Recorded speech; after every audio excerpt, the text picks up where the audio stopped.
Sweeping down upon the underworld to smash gangland comes the friend of the unfortunate, enemy of criminals. A mysterious, all-powerful character with a problem to the police. A crusader for law. In reality, Dan Garrett, a rookie patrolman, loved by everyone but suspected by none of being the Blue Beetle. As the Blue Beetle, he hides behind a strange mask and a suit of impenetrable blue chain armor, flexible as silk, but stronger than steel.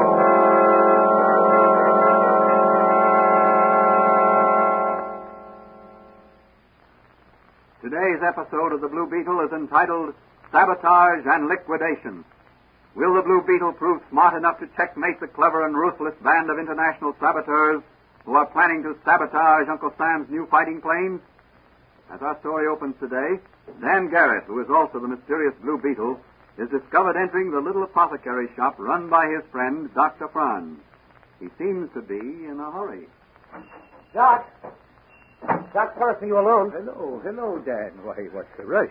Yes, I'm alone. Good. Will you do me a favor and look over my Blue Beetle armor and see if it's okay? Why, certainly, my boy. You might give that mysterious ray machine you invented for me the once-over. Is the Blue Beetle going to do a little nipping again? Well, I don't know yet. But I'm assigned to the Flying Field Police Detail, and you never can tell what'll turn up. Well, I'll have everything ready for you whenever you get back. Thanks, Doc. So long.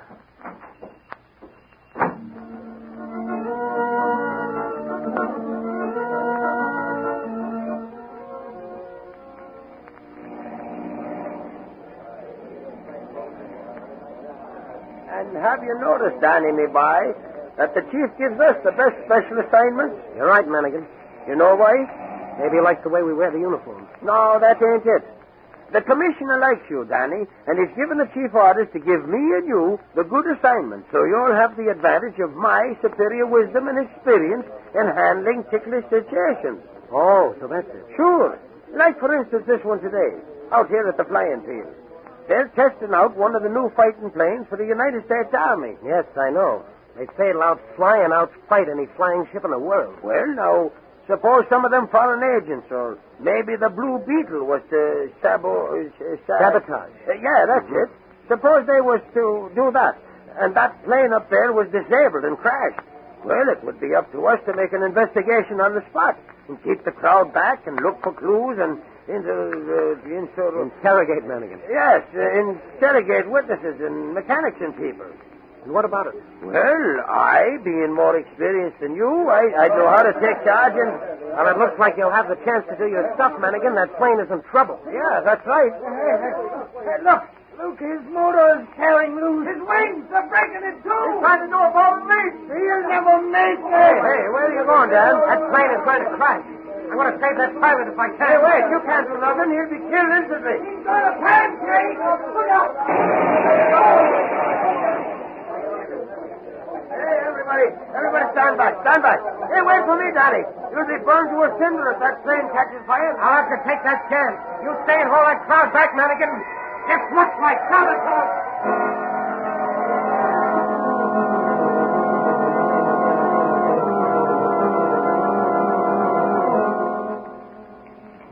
You pilots, can you hear me? Oh, It's alive, all right.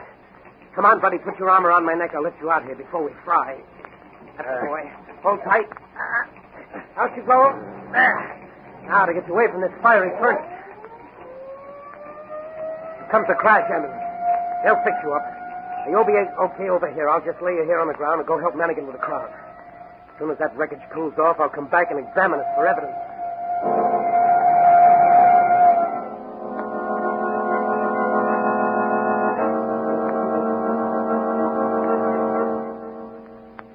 Several hours later, the heroic police officer, Dan Garrett, came back and examined the wreckage of the plane. His investigation brought to light several peculiar facts. That evening, he called upon his friend and confidant, Doc Franz, the chemist, who had a little apothecary shop in one of the city's side streets. Look at these bolts, Doc. I got them from the wreckage of that new pursuit plane. They've been tampered with, all right. Thawed halfway through. Let's put them under the microscope. All right. There they are. What do you find, Doc? Why, very interesting. Very interesting. What is it, Doc? They've been sawed halfway through with a Maya hacksaw. A Maya hacksaw? Yes. The invention of a man named Maya. They're made of a special type of steel and saw teeth set differently from ordinary hacksaws. Therefore, they have a very distinctive mark on everything they cut. Also, the blade of the saw is so thin that it is sometimes difficult to locate the cut they make. They're usually called hat Mayas for short.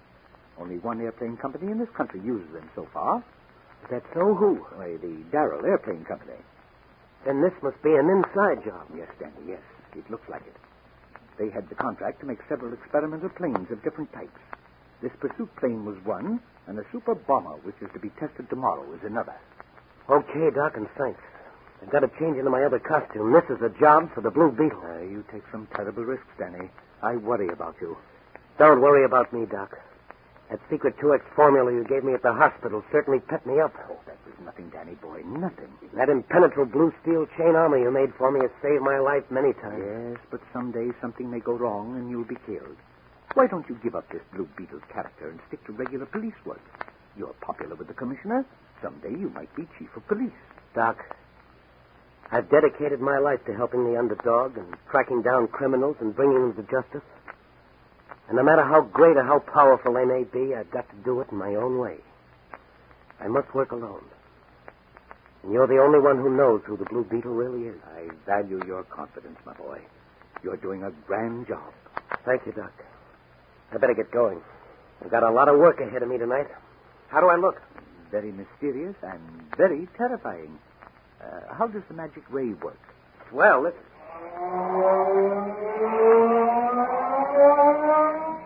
How's that? Hair-raising to a guilty conscience, I've heard. Yeah. You know, that sound and the little blue beetles I dropped in front of those I wish to impress. Certainly knocks the ground out from under their feet. Have you got your flashlight with the Blue Beetle on the lens? Yes, right here, see? That throws a powerful beam. I'll need it tonight. Whom are you visiting tonight? I'm visiting the experimental construction department of the Darrell Airplane Company. I want to look over that super bomber. I want to make sure it doesn't crash tomorrow. Be careful, Danny. Be careful. Don't worry, Doc. I will. But I think the Blue Beetle will do a little nipping before this night's over.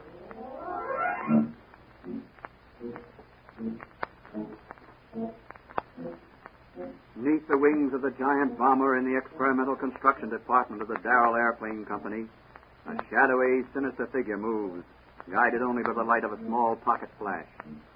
Slowly he climbs the scaffolding directly under one of the powerful motors. In each hand he holds a hacksaw.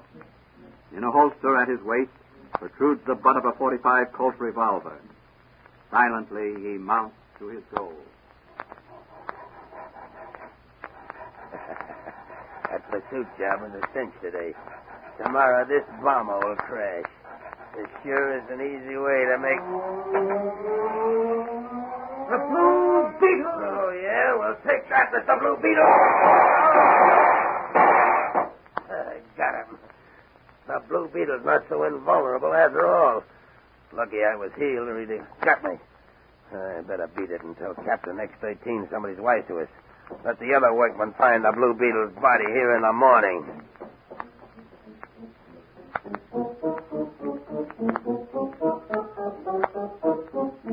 Out into the night ran the treacherous workman, the saboteur who had caused the wreck of one of the newest planes intended for Uncle Sam.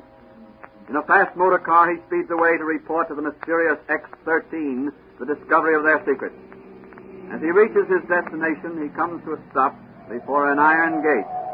A silent figure slips forward and bars his way. That you, Slug? That's right. This is Butch. Let me through. I gotta see Captain X-13. It's important news. It better be good news. You'll know the captain. He'll get a kick out of the news I got for him. Yeah? Yeah. I plugged the Blue Beetle. The Blue Beetle? Where? At the ship. He caught me at work and I let him have it. Gee, that'll make the captain happy. Well, good luck.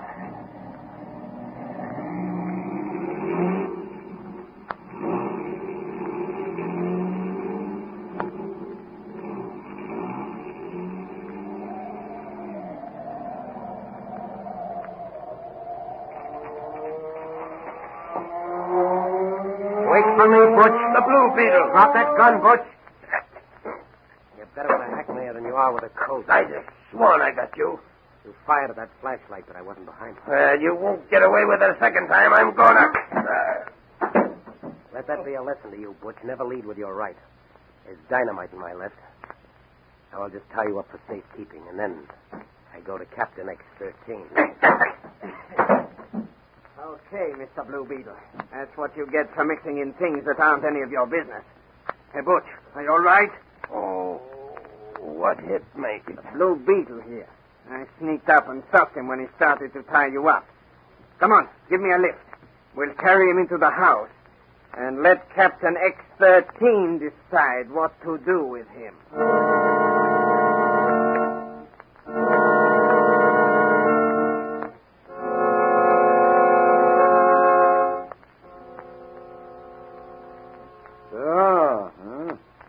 So that is the so very famous Blue Beetle you have there, huh? Yes, sir. He caught me working on the bomber. I threw a couple of 45 slugs at him, but I must have missed. When I got out of the car, he jumped me. He must have been in the back seat all the time. The rat there copped him a beaner when he was starting to tie me up. He must be liquidated. My seaplane is in the river. Put him aboard. We take him out to headquarters ship at daybreak and execute him. Then we come back here and finish the job. All right. Bring the thing in here. You better let me go. My father will make it hot for you. Who is this woman? Jane Darrell, Chief. I caught her snooping outside. Oh, so you are the daughter of Sidney Darrell of the aircraft factory? Yes, and you better not harm me. You'll get the whole United States government after you if you don't let me go. I am not the fool, young lady. To release you would be suicide for me.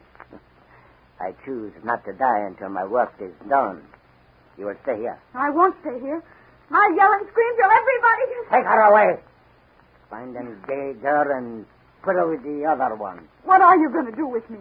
Take you for the ride in my seaplane out to the headquarters ship. In the morning, you will play the feminine lead opposite his Blue Beetle in a double liquidation.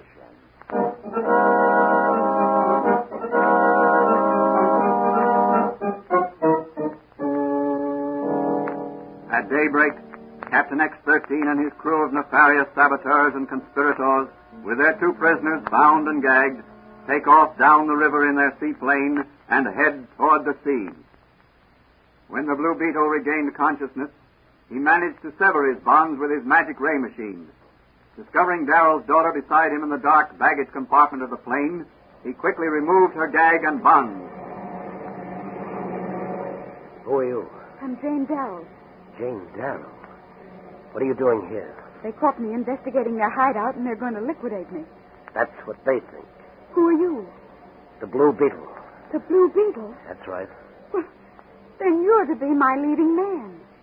I don't understand you. The captain said I was to be the leading lady in a double liquidation. Oh. Well, there's going to be a liquidation, but you and I won't play the leading parts. At least we won't be the liquidees. What are you going to do?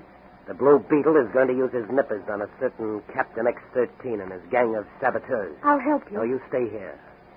Maybe some shooting, and I don't want old man Darrell's daughter hurt. I don't mind shooting, but I'm scared of the dark. Don't leave me here. You'll do as I say, or I'll have to tie you up again. And I'd hate to do that. I'm going forward now. The Blue Beetle has a little job. Where's the Captain X13? In the control cabin. There's the headquarters ship down there now. I never been on it. They say she's one of the fastest things afloat. Yeah. Well, we'll be aboard her in 10 minutes. And that'll be the end of the Blue Beetle. And Darrell's daughter.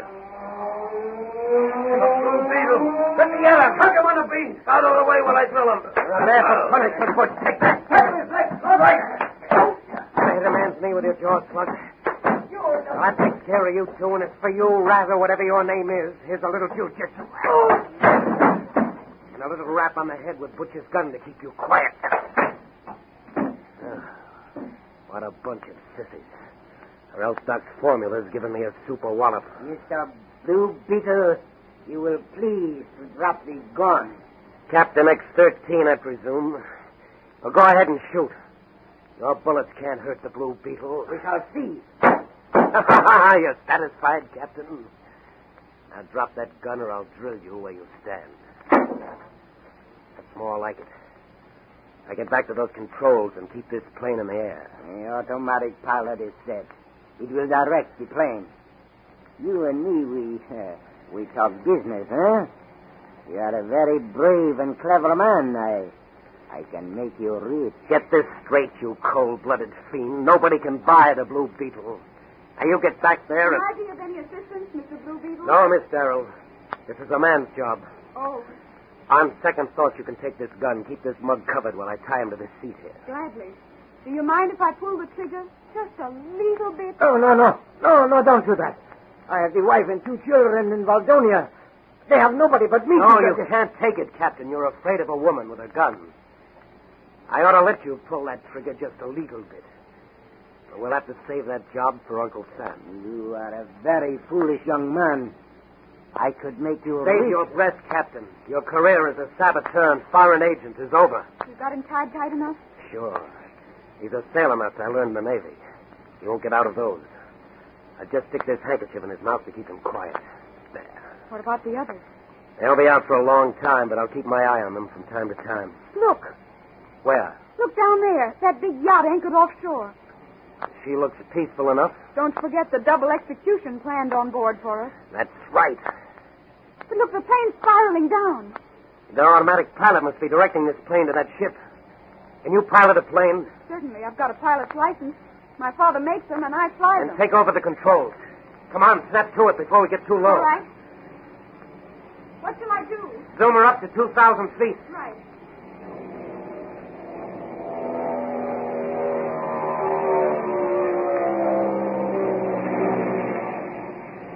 Level her off a bit. Steady now. How's that? That's swell. What are you going to do now? Put you ashore and turn those spies over to the police, and then come back. No, you don't. Not without me. I'm in this with you to the finish. My father's honor is at stake. The Blue Beetle works alone. Not this time he doesn't.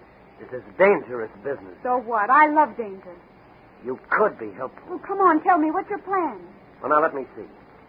They expected the captain to land her down alongside, but when we zoomed up, they got suspicious. Look, what's that group of men on the forward deck doing? Well, it looks like...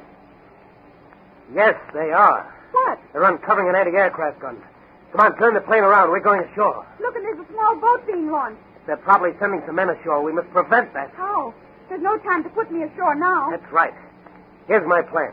We'll just have to take a chance. We'll zoom down as if we're going to set her down alongside. That'll quiet their suspicion. Yes, go on. Then when we get to level with the deck off to one side, you straighten her out and I'll machine gun the small boat. But won't some of the others shoot back? I don't think so. They'll be too surprised. Well, let's go then.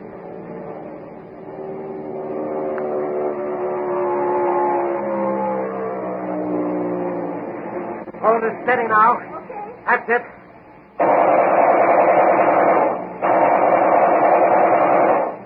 That's got him. I'll swing across the bow of the yacht. I've got an idea. What is it? I'm going to try to disable it. Here we go again.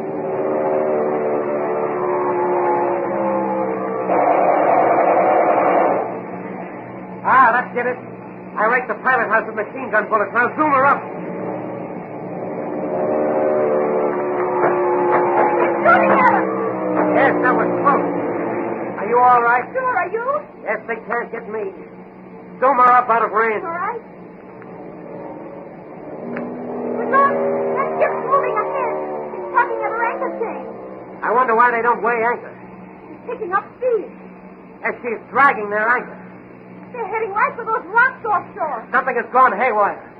She's running full speed ahead right toward those rocks. Well, shall we stick around? No, we've got to get word to the Coast Guard. We'll head it off up the coast and turn those mugs back there in the cabin over to the police. Look down below. Why, that ship is out of control, or else they're going to deliberately wreck her. And some of the men are jumping overboard. They'll drown sure as Moses in that treacherous water.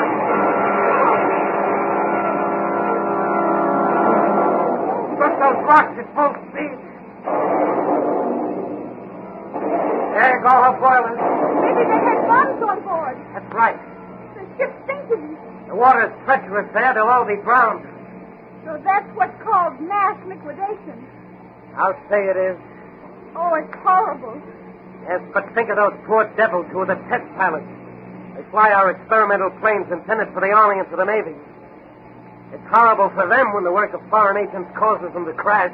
What about that new Army bomber that makes its trial flight today? That's right. I've got to get back and warn the authorities. The Blue Beetle still has work to do. Home, Jane, and don't spare the horsepower.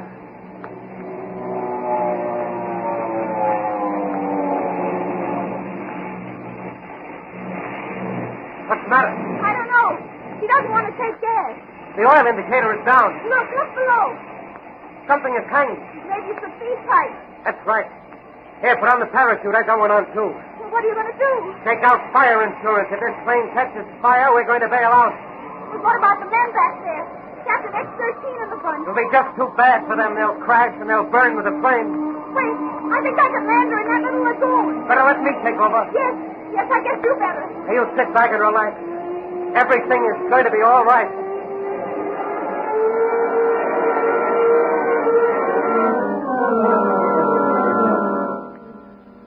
Skillfully piloted by the Blue Beetle, the disabled plane comes to rest upon the quiet waters of a little lagoon. Tying up the rest of the gangsters who were by this time regaining consciousness, and leaving Jane Darrell on guard with his automatic, the Blue Beetle went ashore to phone the authorities and then disappear. An hour later, in the apothecary shop of Dr. Franz, he is relating his experiences. The shopkeeper where I phoned the police was scared out of his wits when I entered the shop in my Blue Beetle costume. I should think he would be. But what about the girl? You think she'll be safe on board that seaplane alone with those cutthroats? Oh, yes. They were securely trussed up, and she was armed. And besides, I saw a Coast Guard cutter entering the lagoon as I disappeared into the rushes. Evidently, when you shot the captain in the pilot house, as he fell, he jammed some signal for full speed ahead, which the engineers got, and before anyone could do anything, the ship piled up on the rocks. Well, that may be for me. I left word at headquarters they could reach me here. Hello? Oh, yes. Yes, he's here. Just a minute, sis. It's for you, Danny. Thanks, Doc. Hello? Yes. Banker Ridley. The city hospital. An operation. The stock market crashes if he dies. Yes, I've got that. A suspected plot. Yes, I'll be right over. Goodbye. I've been assigned to guard duty over Banker Ridley at the city hospital. Mannigan and I. There's a plot afoot to do away with Ridley while he's on the operating table. Some racketeers want to clean up on the stock market, and his death will make that possible. Well, go ahead, Danny, go ahead. But be careful, boy. Don't worry, Doc. As the Blue Beetle, I have a feeling I'm invulnerable.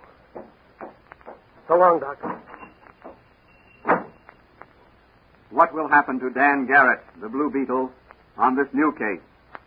Will he be in time to save Ridley's life? Can he prevent the stock market crash? Will he be able to run down the criminals? Those are all questions that will be answered in the next episode of The Blue Beetle.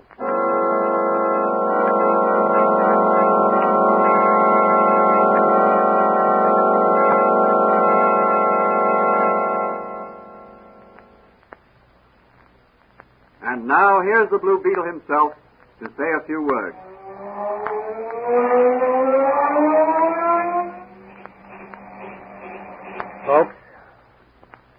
Folks, the story you've just heard reminds me that we're all fortunate to be living in a country where the sound of an airplane overhead means only that some peaceful mission is being performed.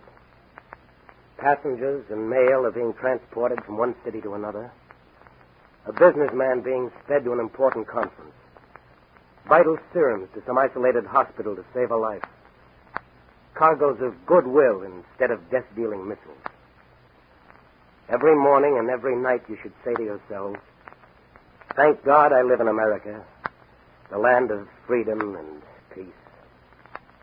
And thank God I'm an American.